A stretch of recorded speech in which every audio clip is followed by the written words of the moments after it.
The 3 referral levers. How to generate warm intros without being salesy. Welcome to the Modern Insurance Agent Podcast. We're your host, David and Elle Denning. What happens when a millennial couple dives headfirst into the insurance world, scales $1 million remote business, and decides to share the journey with the world?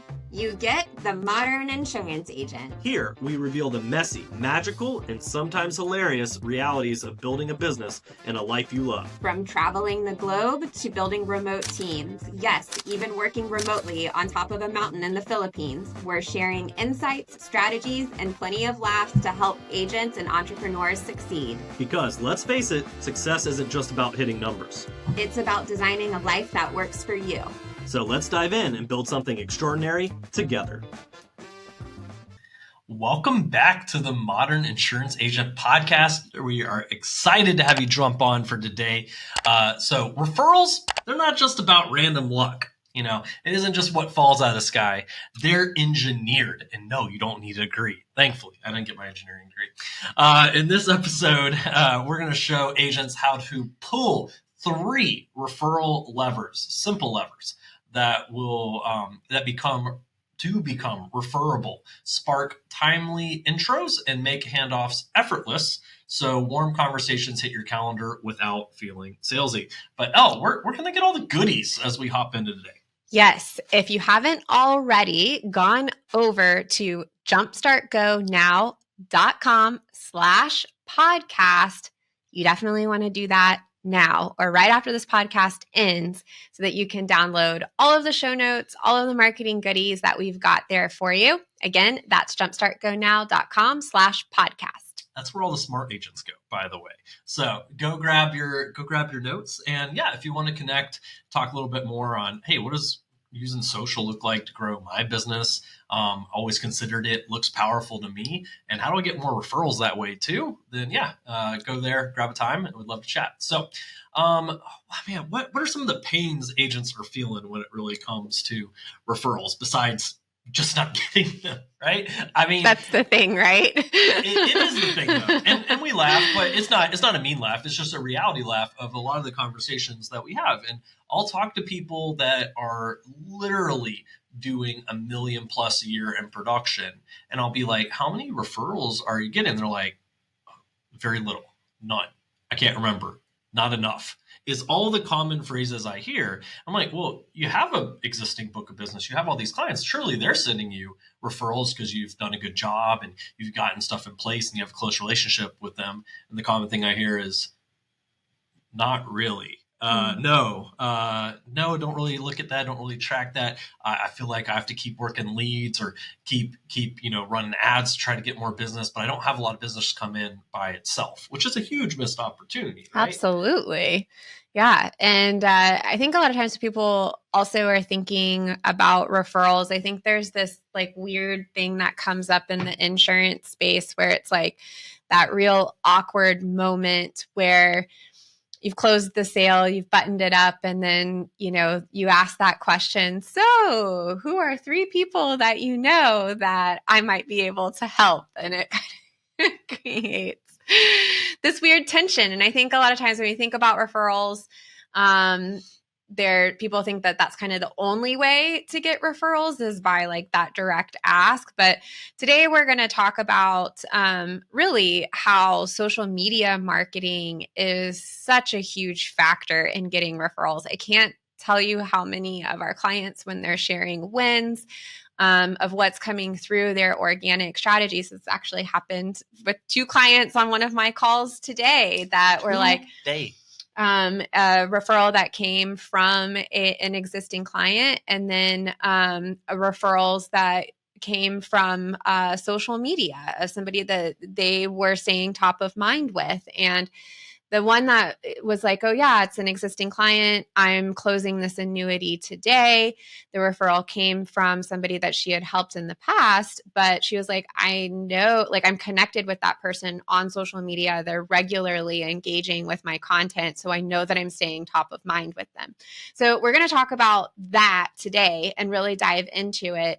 But who this is for agents that really feel like they're not growing through word of mouth or referrals, but think that they should be. Maybe they're spending a lot of time at networking events, but what's the reality that we know to be true with the networking events? That little business card goes in the shoebox, goes in the cupboard, and that's it, right? Or mostly there. I think a lot for the free food sometimes. I mean, I'll be honest. I went to used to go to a lot of in-person networking, and it was the same people every time, having the same free drinks, catching up on stuff just so they could write off the event on their taxes. And there was no referrals happening, no connections happening. You'd every once in a while get the person in there that was like trying to make something really happen and like seemed to kind of get a grasp, but the rest of them not so much. And it ended up being a lot of hours and a lot of time, which is money, to get any sort of real like connection or relationship out of it. So it wasn't always the best. Not downplaying, because we've definitely had some events or some stuff come through. Absolutely. In person. I mean, I love conferences and things like that, of course, but you got to do it the right way. You got to go in with a strategy. If you're doing in person, you have to have a strategy. It's just like anything. I'll be honest. I'll surprise, like everything in your business, you should have a strategy. Yes. Like if you're just kind of winging stuff or whatever, then it's going to be hard to know if you're even getting results from the things you're doing. So have a strategy, and that includes networking in business and building referral partnerships. So we will talk about, getting referrals from existing clients, but what we're really going to focus on today is building referral partnerships, because that's where you get so much more leverage inside of your business. Like, just think about if instead of making a bunch of connections with people that are maybe sending you 1 or 2 referrals every year, what if you built one strategic partnership and that one partner sent you 20 referrals a month? Like that. Holy moly. Holy moly. Are you getting 20 referrals a month? Let us know if you are. But, and that's from one referral partner. And that's just kind of an average strategic referral partner. I mean, we've got people that send in 50, 100 plus referrals a month from a single referral partner. You build up a few of those, you can't even handle it. You got to have agents to then pass it off to, right? So if you're sitting here being like, man, I've been in business for a while, I have a book of business, and I'm not getting a ton of referrals every month, this is for you. If you're like, I'm a new agent, and I'd like referrals, but how do I go do that effectively, even as a new agent where I haven't really got an existing book, this is also for you. So this is not something I have to be in business a long time to get referrals. And this isn't something, this has to come from my existing clients. We're going to talk about strategic referral partners too. So hopefully that refers to most of you guys, because I think everybody'd like more referrals and a business running entirely even off of referrals, because they close at a higher rate. Yeah. So if you've got referrals that are closing, what's your cost per sale normally that you'd have to spend on leads or ads or amount of time to generate a result? And that's how much it's saving you for every single referral. So yeah, I'm excited to jump into how do you make yourself referable? How to be a magnet. How do we be a magnet? How do we attract? Yes, how did I attract you? Absolutely. Okay, so David and I are going to break this down into 3 easy things to remember on how these 3 levers, essentially, these levers that you can pull to start generating more referrals inside of your insurance business today. And the first lever is to make yourself referable. What that means is that you are the person that comes to mind when people think of insurance. And I typically say, like, most of the time people don't even know what kind of insurance they need. So you're in a good position if they're like insurance, even if they're thinking like homeowners and you sell health or Medicare, you actually still want that person to reach out to you about their homeowners insurance, because then you can refer that out, which also helps with this referral cycle. But that's the very first lever here. You want to make sure that you are referable, and you want to be the obvious good choice that people feel good recommending to their circles. Because what's the whole thing about being with referrals and recommendations is that people are taking a piece of their credibility and their trust, and they're saying, I vouch for this person, I vouch for this business. So you need to make it so that they feel really good about that, and in their mind that they're offering value to the person that they're recommending you to. So that's why that who's three people that you know can kind of go sideways sometimes if they don't feel 100% good about referring you, then that's where you get into the, are you going to like reach out to them and make them feel awkward? Because I feel sort of awkward right now in this question. Don't be cringe. Don't be cringe. And we're not saying not to ask. It's just how. Yes, we're definitely not saying not to ask. And also when we ask, too, because when we say we want referrals, we want true referrals, right? Like you're not saying referrals just so I can have another random name or number to call. I mean, it's better than something out of a phone book. I can be like, Bob gave me your number, but if they're not a fit for what I need or have any interest in it, I'm not starting too much above ground zero. That's not my 80-90+% close rate type referral. That's talk to Bob. I haven't talked to Bob in 15 years, but glad to know he referred me or, on that side. So we do want true referrals off of that. But, so we don't want to be cringe with it. We want to become that obvious low risk choice for our partners and clients that they feel great about introducing because they feel like they trust us to carry on their reputation. Because your reputation can get killed if you're referring people to people that don't do a good job, that don't get to them. And that's honestly how, as a referral partner, you can provide them a lot of value. But one of the biggest things about making yourself referable is not being a secret agent, right? Like if no one knows you exist, knows what you do, how to find and connect with you, any of these things, then it's impossible to refer you. And this goes out to all agents because I don't really care your approach, company, line of insurance. Most agents are kind of secret agents. It's really hard to find or leverage that too much, but especially if they work a lot of leads, then they almost definitely haven't put really a lot of effort into becoming like an agent that people can find and get in contact with because they're just normally working leads off of that. Whereas those that aren't working leads, like I need to make sure they can find me, that they can see social proof for me, and that helps build that trust there. And that also works along with leads too. So, I need to have who do I help and what do I help them with? Right. And if people, I didn't even know you did life insurance, David. Actually, Bob mentioned to me yesterday he's looking for someone. Let me get him connected over to you. That's only possible if they know who I am and what I do and have a bit of trust with me as well. Yeah, absolutely. So we talked earlier about how we're going to talk about using social media, and social media is fantastic, not only for developing new referral partnerships, but for staying top of mind with your referral partners and with your clients. Honestly, if you are not connected with your clients on social media or your leads on social media, you're missing out from the opportunity to stay top of mind with them. And there are some specific things that you can do on social media that make you more referable. And honestly, these things are just going to help you build a stronger social media presence anyway. So let's talk about the first one, which is called authority stacking. And this is essentially building what we call social proof. And what social proof is essentially, we all know that it's human nature to want to like jump on the bandwagon and see is it working for somebody else before I decide that I'm going to work with this person.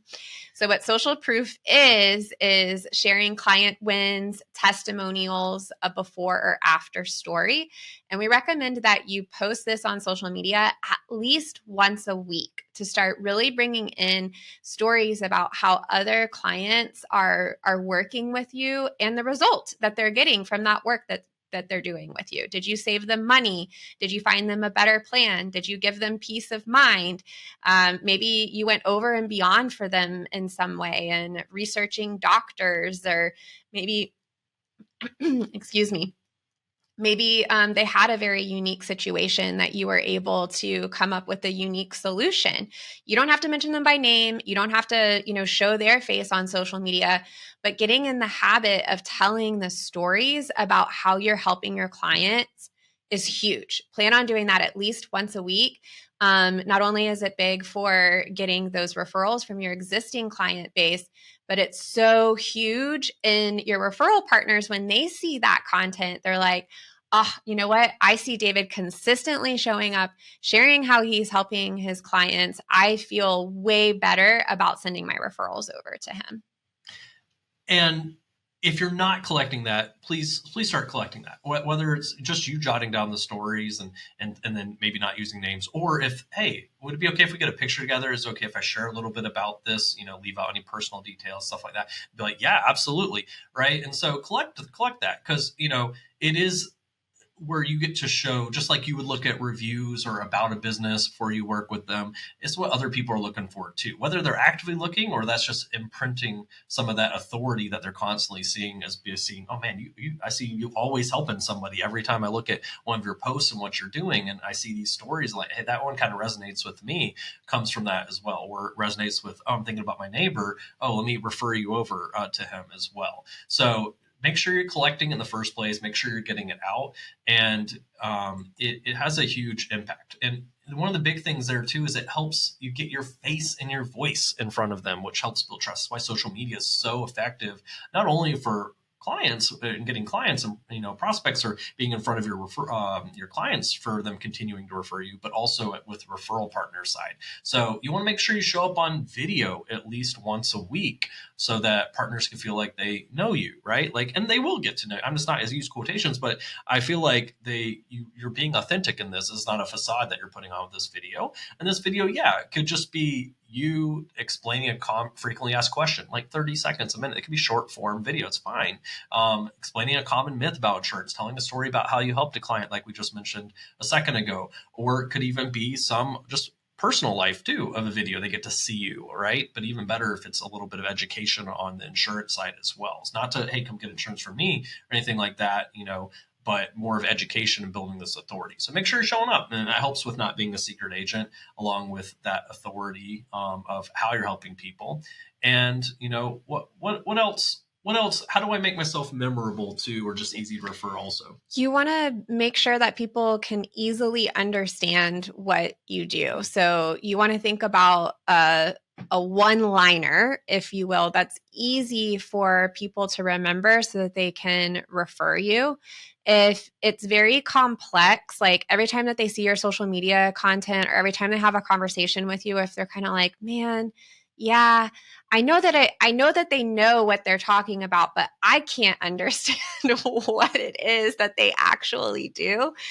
You're going to get fewer referrals because it just takes more energy and brain power and calories that people are burning to understand what it is. So you want to simplify it as much as you possibly can. So an example would be like, I help people turning 65 navigate Medicare, or you could even say health insurance options without stress and overwhelm. I mean, just make it very clear, very simple. And when you're talking to your referral partner specifically, you want to make sure that you have this one-liner that you can easily repeat, and that they can easily repeat it, and that they also understand the value of what you do, who you help, and how you help them. I love it. I mean, and like a couple examples, we have, clients that have become, oh, she's the commercial food truck insurance girl, like Food Truck Freaks, I think is the name of her business. Like, oh, that's the commercial trucking guy. Like, he can help with commercial truckers, right? That's the home insurance guy that likes Star Wars. That's really friendly. You're extremely friendly insurance agent, Matt Harms, for example. Like, it becomes known, and they become almost celebrities for that thing and memorable for that thing. So much easier to tell people about them, being like, I think they do something insurance. No idea, right? That's very difficult to refer. So, all right. So now we've not so much a secret agent. We're becoming referable. They can see us. They can remember us. They can refer us for the things that we do because they've started to learn what that is. So how do we create reasons for them to refer us now? I don't know about you guys. I don't want referrals like in 3 years. I mean, that's okay. I'd rather have them now, right? So what are some steps we can do to create that? Yeah. So the lever number 2 that you can pull here is all about timing and creating those moments. So you want to think about how you can spark timely, natural introductions by engineering referral moments. And again, this is where I think so many people really they do, the connection. They have the conversation with the referral partner, but then they leave that conversation with, well, if you think of anybody that needs help with their Medicare, send them my way. And that's how the conversation ends. it's not that it doesn't work. It just is not a very strategic approach to really getting a lot of referrals. I would say that's just kind of step one here. But what we want to do is I don't want to say this in a way that makes it sound like it's contrived, but I really want to invite all of you to step into taking control of your referral partner conversations. Just like how you would take control of a sales conversation or an educational seminar, you're going to prepare, you're going to know what steps that you need to cover. You're going to know exactly the information that you're going to have to go through with that. You want to think about having these conversations with your referral partners in the same way that you would have an educational or a sales conversation with a client or prospect. You don't just go into it and like do it willy-nilly.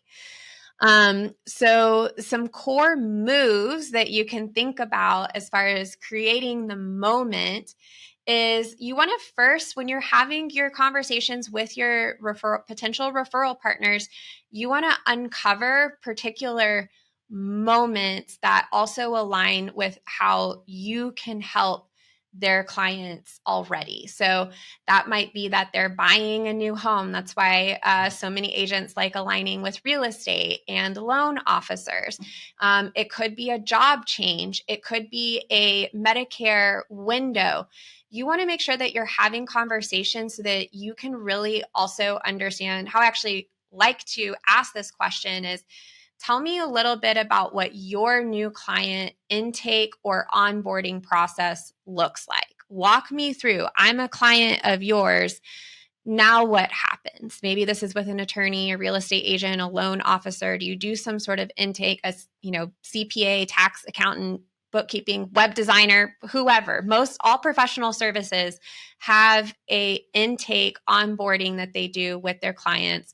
That's the first question that's going to help you understand timing. And you want to start understanding how you can be baked into that intake process. So let's say new home is the thing and it's a real estate agent. Well, asking the question, okay, so what information do you typically collect from the client? Are you asking them at that time, are they currently working with someone to help them with insurance? And if they're like, no, I don't currently do that, then the next question is, well, do you think that would be valuable for them to be connected with a professional right as they're starting this process and right as they're, you're doing this intake with them so we can just get it done all in one go instead of stringing it out? They're likely going to say, yeah, that probably would be helpful for them to have a connection right out of the gate. That's your trigger. That's also how you want to set up that conversation so that you're not just, send people over to me. You're actually coming up with a way that you're getting baked into a process that they already have internally. Hello. And some of this, just like in sales, comes from asking the additional questions. Like we mentioned kind of at the end, like, oh, if you know anybody, well, one, it's passive is all get out. So we don't want to be super passive, but we also don't want to be like, oh, who are 3 friends? But I think we can ask questions like, hey, Susie, do any of your friends also feel like this is kind of like really complicated and struggling with it as well for, figuring out their Medicare and putting that in place? All my friends are in the same situation. We talk about it at our bridge club together and they're all trying to figure this stuff out, right? Hey, would that be helpful if I maybe came by your bridge club and connected with them or set up a time with them or something? Oh yeah, that'd be great if you come by, right? If you bring snacks, even better, right? That's just a natural conversation way and provide value versus, hey, who are 3 of your friends, right? And so ask questions, especially around these life events, like, how much, hey, any of your friends moving right now? Yeah, Bob has asked me to move them. And you got a truck, they always ask you, right? But it's easy to ask around these important things because people remember these things. These are big things in people's lives, right? And so ask about these pain points that you can solve so that you can, hey, I can help them with that too, just like I helped you, right? Yeah. And I think just really understanding the timing window of when these big events are happening in people's lives, and then questions that you can ask your referral partners, or like, I love what David just said. your existing clients, or when people become clients, asking them around these trigger events. Do you know anybody else that's turning 65? Do you know anybody else that's moving? Is there anybody that that's had a baby within the last year? Just based off of that, the target market that you're working with. But that's a lot, gentler way that makes people less cringe. Less cringe, that you're asking that question. So you're getting people actually talking instead of sliding the piece of paper over to them, write 3 names down, and I'm going to stare at you uncomfortably until you do. Okay.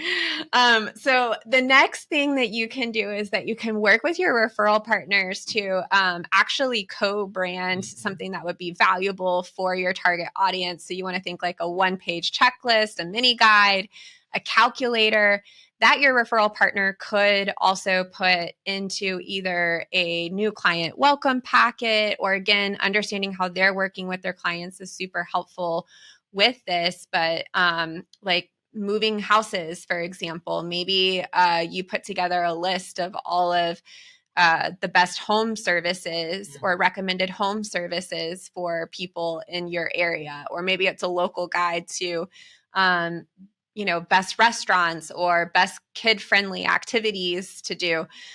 David and I are still exploring, even though we've lived in the city now, we're coming up on 2 years, we're still exploring our city. And we found out over the weekend that we get free museum passes when we become library card holders. How cool would that have been if our real estate agent had put together a whole package for us of these are probably some hidden things that you don't know about the city that are really cool activities to do. If our real estate agent had a referral partner that branded that, and that was in our new homeowners welcome package that she gave to us, then you better believe that that is making an impression on me if that's an insurance agent that I'm receiving that from. I love that. And then even those things like the museums, referral partners, because if I help let people know about this, they come to the museum gets paid from them coming. Plus, I'm able to provide value now to some parents with kids of a free activity that now can go do, right? And so when we come to these life-changing events too, these are usually great trigger moments for our referral partners too. So if we're connecting with real estate, mortgage loan officer, for example, and it's something around new homes, well, that's a trigger event for them too, when someone's looking to purchase or move or make that change as well. So when I'm talking about these things or bringing things up, this is why it's so great I can co-brand these materials or these values, because it's going to the same target audience. So it helps us both. And so there's just a great reason for us to collab and do stuff together, because it's mutual value, which is the only way a strategic referral relationship works. Absolutely. You can start. Sometimes people are like, oh, I don't really know how to go about building referral partnerships, because I don't really have maybe a big book of business. I don't really feel like I could send them referrals, but there's so many ways that you can add value to your relationships. And simply by building out your own professional network and starting to connect people together, that in and of itself is a huge value. So even just thinking about how you can build out your network of professionals that also work with your target market,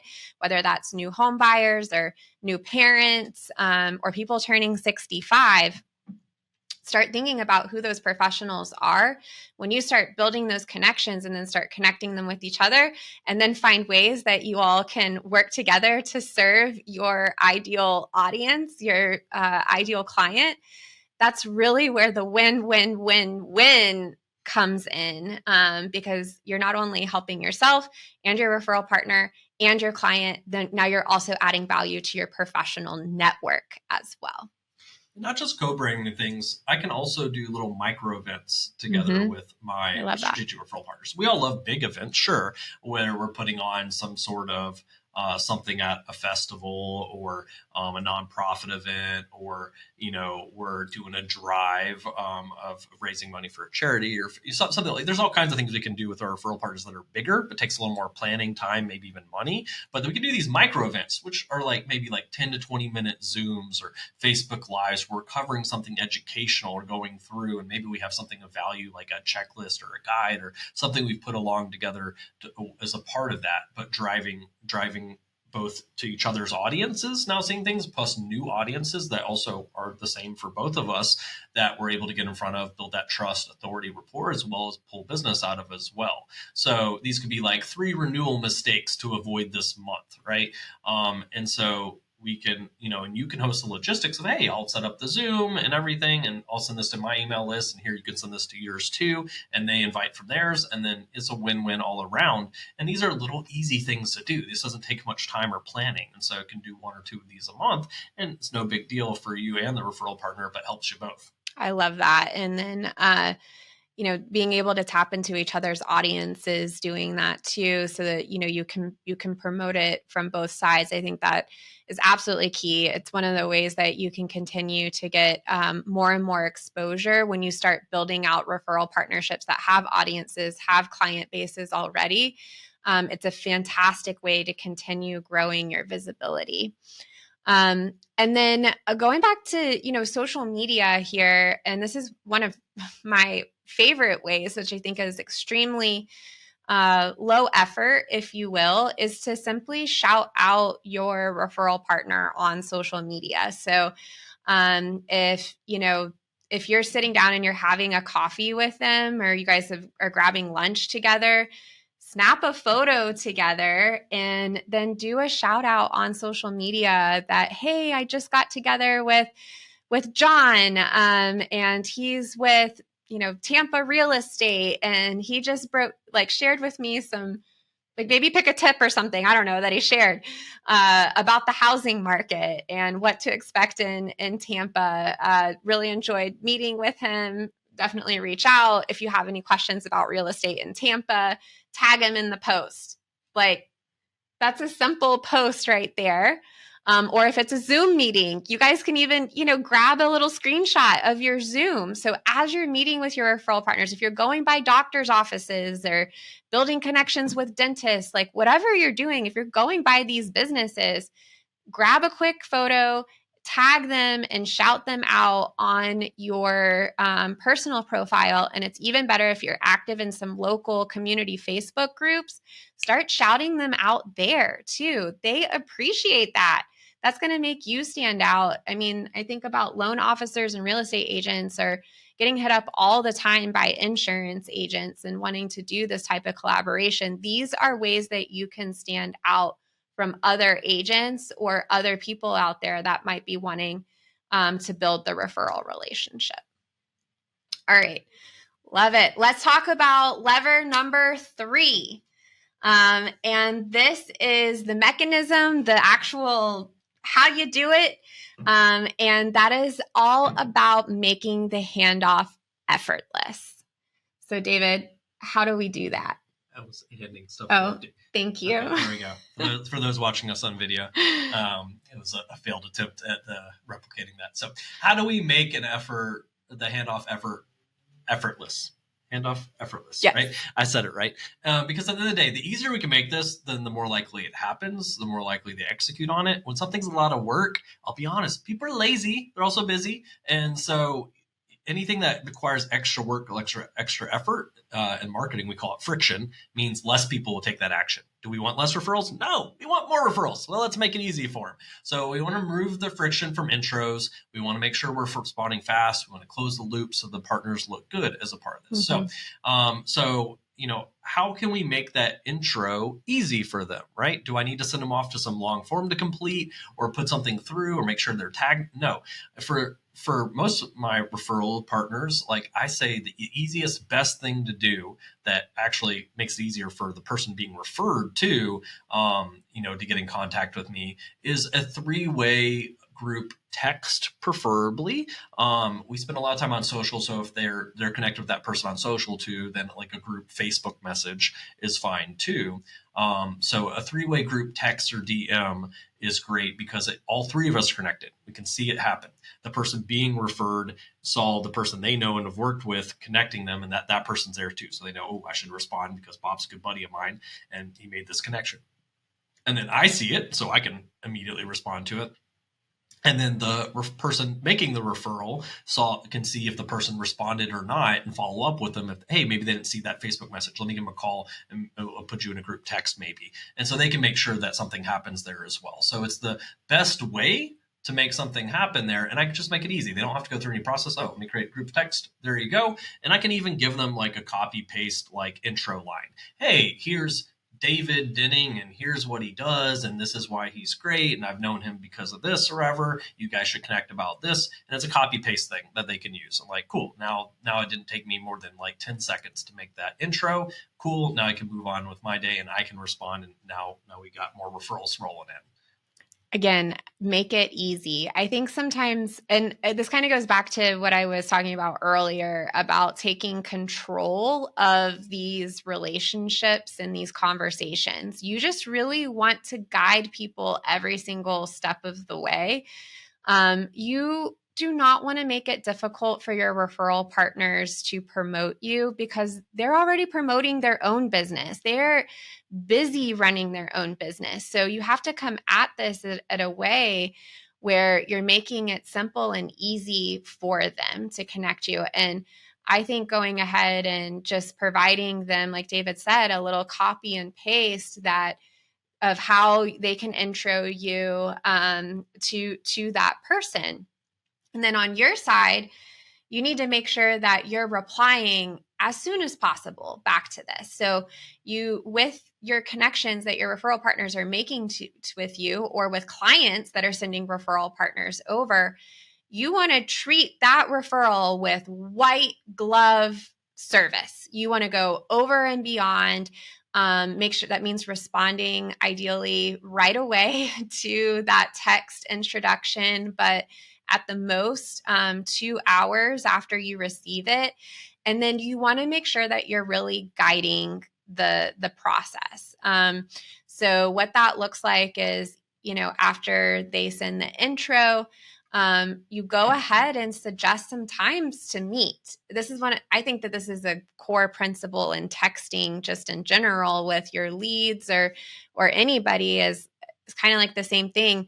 If you know 3 people, you're kind of like just very, like David said, very passive with that language versus when you're suggesting times, a lot of times people will be like, let me know a good time for you. Again, that's very passive. That's also more work for them because then they need to look at their calendar and then they're making a decision. Okay, do I want to do Tuesday or Friday? I don't know. I got to take the cat to the vet on Friday. That might be versus if you were like, how does tomorrow at 2 look for you? You're giving them one option. It works. Done. Yeah.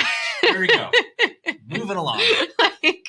I think sometimes I've learned this so much. I think so often people are very unclear because they feel like they don't want to be pushy.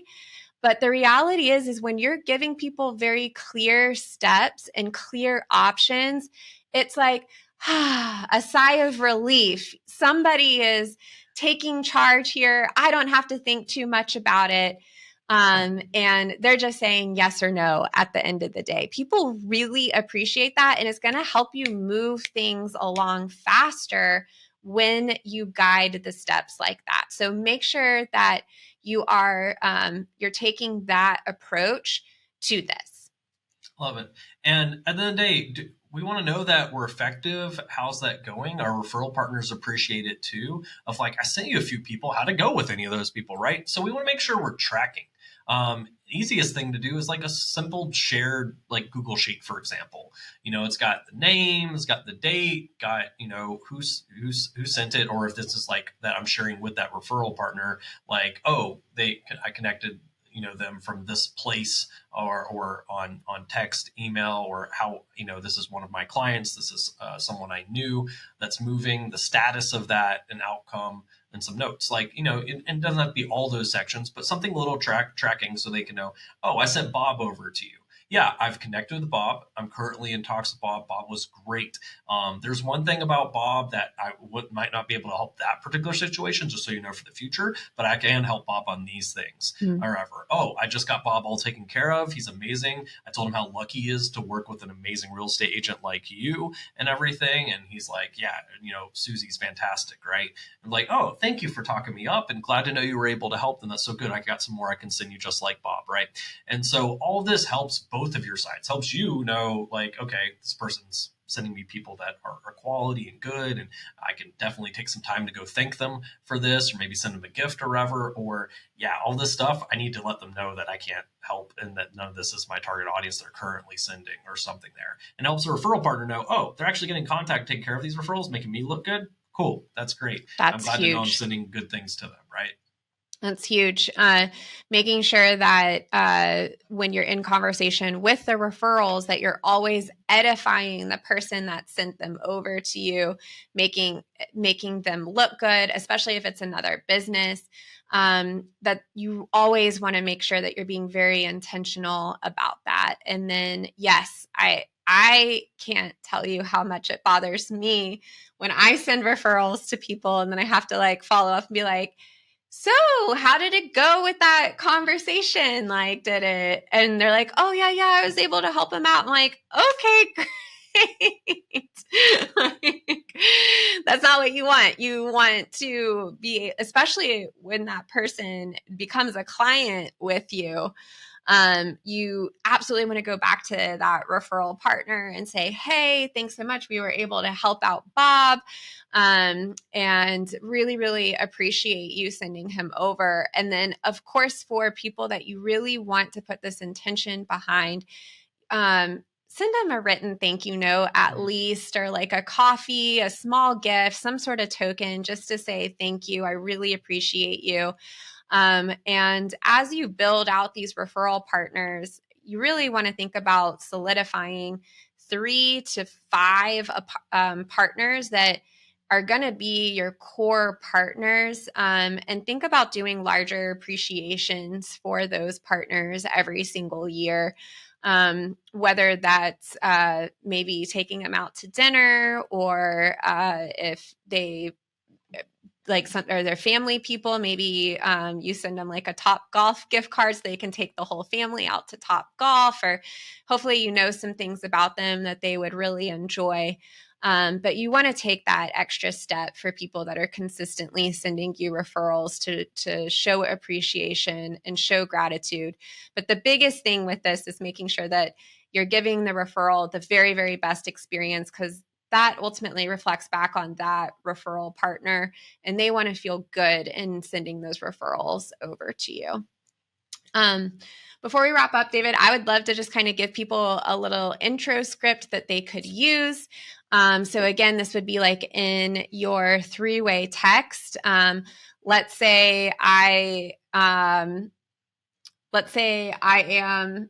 a receptionist, I guess, at a doctor's office.